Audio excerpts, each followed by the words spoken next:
Welcome to Main Street Minds with your host, Amish Munshi. This is where industry leaders and seasoned pros share their secrets to success beyond limits. Let's dive in. Hello and welcome to Main Street Minds. Today we have a very special guest, Agbai, with us, and he is all the way from New Jersey. It's one of my favorite places. I have been there for a portion of my life, a substantial portion of my life, and have a lot of good memories about New Jersey. I call it New Jersey because instead of a city, because it's like the entire state is just too close to my heart. Like I love everything about New Jersey. So without any further delay, let me open up the floor and Agbai, go ahead, introduce yourself. And sorry if I mispronounce your name, but yeah. So go ahead, introduce yourself and like share your experience. Yeah, it's all good. Yeah, so I'm Agbai Iroha, originally from Nigeria, came to the US when I was 4, landed in Jersey City. Then after a couple years, moved to Union, New Jersey. Went through from second grade up until high school, played high school football at Union High School, earned a full scholarship to Monmouth University, just a mile from the beach, Flyhawks. Uh, Played Division I football and studied software engineering. Then started working as a software engineer from 2018. Worked at different companies from consulting to product to banking, right? And now I'm working in the public sector, just trying to modernize, real world software that New Jerseyans use, right, to get their unemployment insurance, right? So just trying to make an impact through technology, which is a big passion of mine. And something I didn't tell you, Amish, is I also work on a startup at the same time. It's called Mixer Events. It's a platform that helps event professionals get new business, Mhm. market themselves, get connected with their clientele, their host, and Yeah. then they can collaborate with their host and with other vendors, right? On given events that they have, right? So that's something that I do in the evenings and on the weekends as well. Just in time for Coachella. Yeah. Cool. So that is amazing. That's a very diverse set of experience, and it's amazing what software engineering and software development can allow you to do, right? I don't know a lot of other professions where somebody can work in various different verticals with the same skill set. So that's an amazing achievement. Tell us how you got started. Like what got you interested in doing software? Well, I was not always passionate about software, right? I was passionate about the bare bones of engineering and like how Mhm. things work. Um, Kind of annoyed my dad growing up. I would break things apart just to see how they work, right? And try my best to put them back together. Didn't always succeed, right? But I knew I always wanted to be some sort of engineer, and I love math. But yeah, like when I got the scholarship to Monmouth, my dad and I were walking around the campus because they're doing the whole tour, and then all of these buildings are nice. Of course, football is nice, but me and my dad, we were like, what kind of engineering is offered here? And Monmouth only offers software engineering. So me and my dad looked at each other and it's like, well, software engineering it is, right? Yeah. And that's how I got into it. So it was a bit late, right? A lot of the kids that I shared the classroom with, some of them were coding since they were in high school or even younger, right? So I was playing catch up, Yeah. um, go into office hours to really learn programming, and Mhm. then yeah, so that's how I really got into it, and then the passion sort of was nurtured, right, and developed over time, right.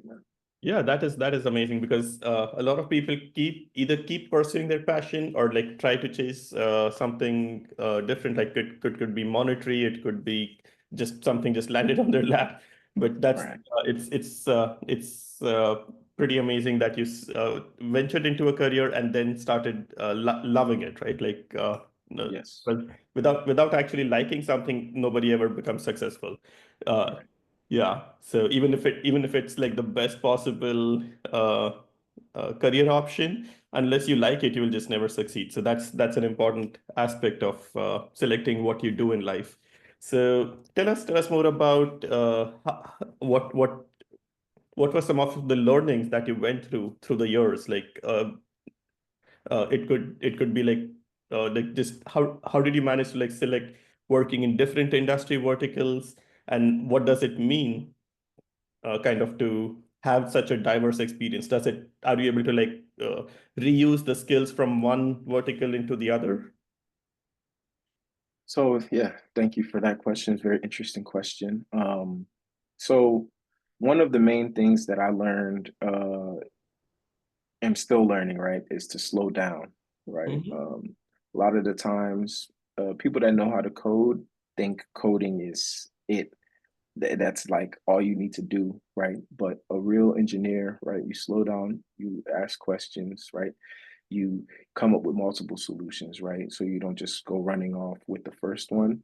Hmm. Um, then you think about the trade-offs, right? You think about the edge cases, right? And you sort of kick the tires at your own idea. And I Hmm. love that's one thing I love about software development. It's like you can do like a small POC for yourself, Hmm. and then test it and see how it works, right? Um, but as far as like tooling and what I do day to day, so like I told you, I've been doing Salesforce development since 2018. So that is sort of my niche, right? Like my main bread and butter. Um, and it's interesting, right? Back then, somebody who didn't have experience at all, right? We were starting up as engineers at the Hmm. same time. They advised me against Salesforce because they told Yeah. me that I would be pigeonholing myself. But any listener that's out there, um, don't be afraid to get into one thing and then become a subject matter expert, right? Because Hmm. 6, 7 years down the line, you're going to be getting reached out to because somebody's seeking that expertise, right? Somebody's Yeah. seeking a Salesforce developer, right? Yeah. But in the same breath, don't allow yourself to only learn one thing and be stagnant, right? Like during COVID, I was using Udemy, right? I learned Flutter, I learned Hmm. React, I learned Next.js.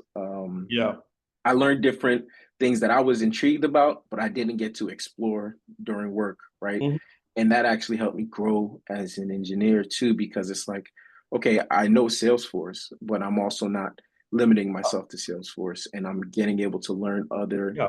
industries and how things work. So it's like the two pieces of advice is don't be afraid to start on something and become a SME, but then also, engineering it's fast paced, it's ever growing. So be open to learning new things to sort of complement Hmm. what you are an SME for. Yeah, and I think that brings us to a very important point that you just made, becoming a subject matter expert in one industry, right? I did interview a couple of people that do embedded softwares, and I thought that was done like 20 years ago. There is no new architecture in computers, but then suddenly I realized everything that's needed in robotics is probably going to be embedded. The underlying layer is going to transform, and everything that we do in the mobile phones, and there's just so much that is going to change. So specialize, like just a general advice that even I would build on what you mentioned is specialize on one thing that you like to work on, and specialize on something that's a core business need. 50 years later today, right now, we still have shortage of people that can do mainframe rack development, because believe it or not, majority of the world's finances still run on RACF. There's like layers on layers built on top of it, but behind the scenes, everything is still mainframe. Uh, Yeah. 50 years later, right? And then the same with any ERP system or any large core system for a business.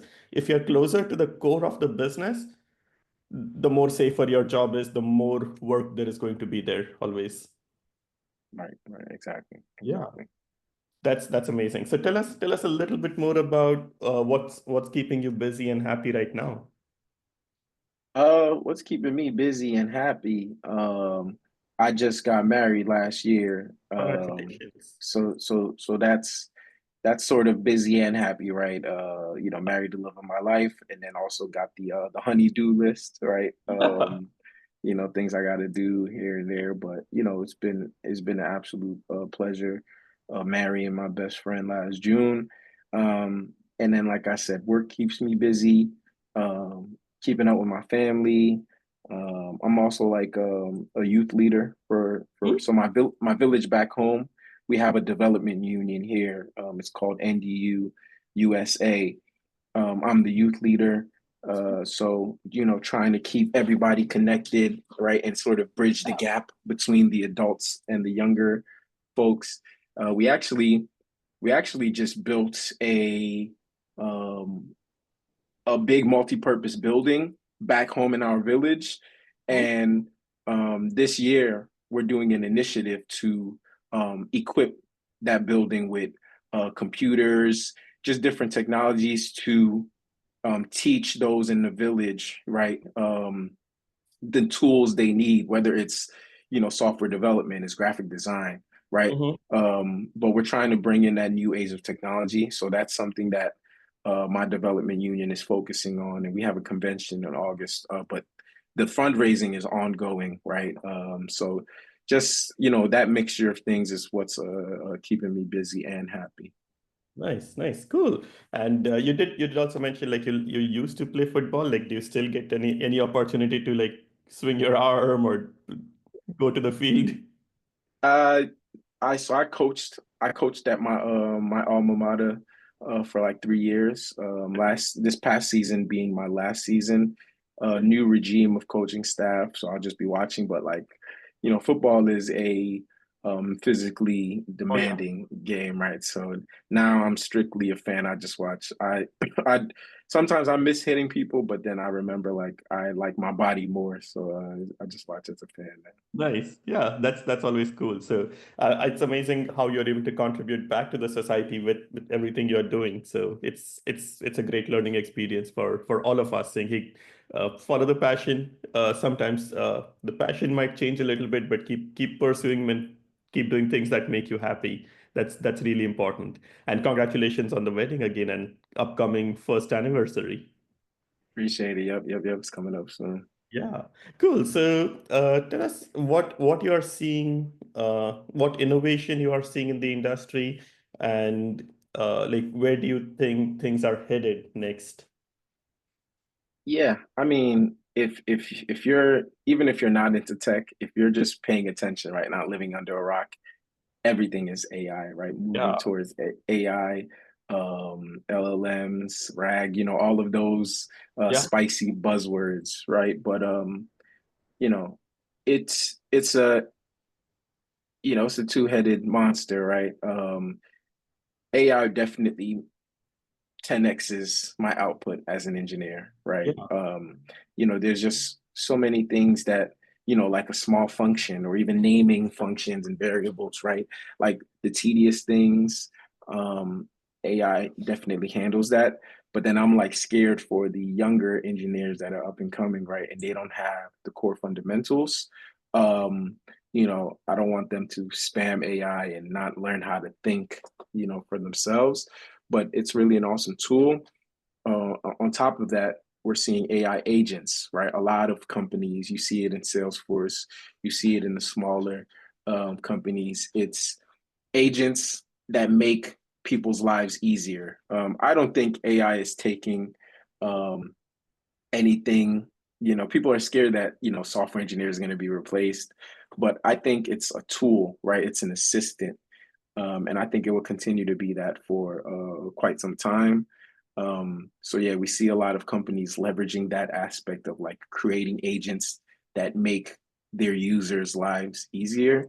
And I was actually reading up on something that companies are now trying to see how they can make sort of an Internet of Things for agents, where agents for two different business entities can communicate with one another. So it's mhm, like yeah, taking that sort of helpful approach to the next level of like, I'm doing something in this system, go and communicate with another system, handle that, and then spit back a response, right? So really the AI and the agents, it's really what we're going to see the boom be the next coming years, right? Yeah. Yeah, that's going to be amazing. I keep thinking of a world where we had APIs and interfaces and systems speaking with each other with expected outcomes, right? If I do 2 plus 2, I would more than likely be getting 4. But now I'm thinking of that same, if we go back to the same conversation about Google doing that demo like maybe 4 or 5 years ago of automated calling and saying, hey, set up an appointment with a hairdresser, and the hairdresser saying, hey, I think I'm going to be tired because I'll be working at 7 hours, and although I'm open, I don't feel like serving you on that day. Can we do it on the other day? Like having a fuzzy response, right? Like, and being able to handle that, like that's going to be crazy. Yeah, it's going to be, and in some instances, it's already crazy what Yeah. um, folks are being able to do with AI. I don't know if you saw that. This was a trend. There are upticks in different AI trends. The latest one I feel like is the anime one. Hmm. Everybody is turning themselves into like Yeah. anime. I even did it, and then now I think this past week it was the like the action figure Yeah. prompt. People are making action figures out of them. So it's just like cool, fun stuff that you can do, but then there's also really productive stuff that you Yeah. can do, right? And like I said, you can 5-10x yourself if you're really focused and you know how to prompt. You can really boost your productivity, right, as an engineer. Yeah, exactly. And when I was growing up, I like when my next like elder generation would like ask me basic questions about a phone, saying how do we switch it off or how do we switch it on? I was like, that's normal, that's easy, right? And then just last weekend, you brought up the topic about anime, right? And then my 6-year-old brought me an animated photo of my family, and I'm like, I didn't know my phone could do that. And I'm time for me to be humble and be realize I'm getting old. Yeah, it's Yeah, crazy. It's crazy, and it's picking up. It's picking up. So very uh, interesting stuff. sounds very interesting. So, what are some of the key characteristics or a mindset required for succeeding in software engineering? Uh, you know, I want to say I want to say humility, but no, that's not actually a core. That's not a core characteristics for engineers. I would say it's something I wish was a core. Because I wish that most, was. yeah, most software engineers are pretty humble. I just wish they are not as humble sometimes. Like, tell me the truth. If this is going to take 2 months to develop, tell me upfront. Don't just take Right, the word right, right. for. I would say to be an effective engineer is to really be inquisitive, right? Mhm. Like ask questions until you really understand, right? Drill into the problem you're trying to solve.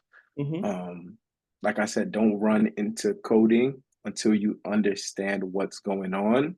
Yeah. Um, so that like inquisitive mindset of like trying to get to the bottom, like obsess over getting to the bottom of it, and then the coding is easy. Everybody can write code, but Yeah. it's like understanding why you're writing code. Mhm. It's going to make the experience a lot better. And then you sort of need grit because coding is it's I said everybody can do it, but it does have like some parts where it Yeah. gets kind of groggy and like you're doing the grunt work and Yeah. maybe you're debugging something, you're spending a whole weekend trying to, right, and then you have like the on-call engineering issues. So it's like there are downsides to it, but like you gotta see it through if you want to continue in the profession, right? So Yeah. yeah, it's interesting. Yeah. And the most interesting part, if I go back and I look, it's always been like things that like I've always succeeded in doing tech when it's not yet documented. Like I used to do Linux and open source software stuff, and there was like no documentation. Like I converted uh, Linux into Indian language computing. And Oh wow. holy crap, there was like nothing. There was like nobody had done that before. Like there was stuff that was done in some of the European languages, but they are very similar to English, right? And so the job security will always be there in software. There is always just so much to do outside of on the fringe of what is documented and a process and what may be just possible. That's the level where I see a person utilizing their skills the most. Right, Yeah. right, right. So tell us a little bit more about like about yourself. Like how is it working in finance, public sector, uh, core corporate environments with Salesforce? Like what does it mean to be in like so many different verticals, and what do you like and what do you not like about any of them? Uh, I won't say like and don't like. There is, it's all about trade-offs, right? Like Salesforce, right? I've been working in Salesforce, like I said, for 7 years. And anybody that has worked with me, they know that sometimes I take jabs at Salesforce, right? Like something we'll face like a roadblock, right? Or some limitation that Salesforce has. And I'll say, oh, hashtag Salesforce, right? Like Yeah. knocking them. But it's like Salesforce provides so much like infrastructure as a service. Like there's as an engineer, there's so little that you have to worry about when you're dealing with Salesforce that okay, maybe you can't call out to this function in a way that you could in React, but it's like with React, everything is like it's a clean slate, right? Mhm. You have to come up with everything on your own, right? So with Salesforce, there are limitations that can be annoying, but if you just compare it to what you can actually do in the system, Mhm. um, Yeah. it's not even comparable, right? So uh, that's that. And then consulting, it's not like anything crazy, you have to, as an engineer that's in consulting, you don't just worry about the code and the system that you're building. You're also worrying about the relationships Mhm. with your stakeholders, right? And maybe their end users, right?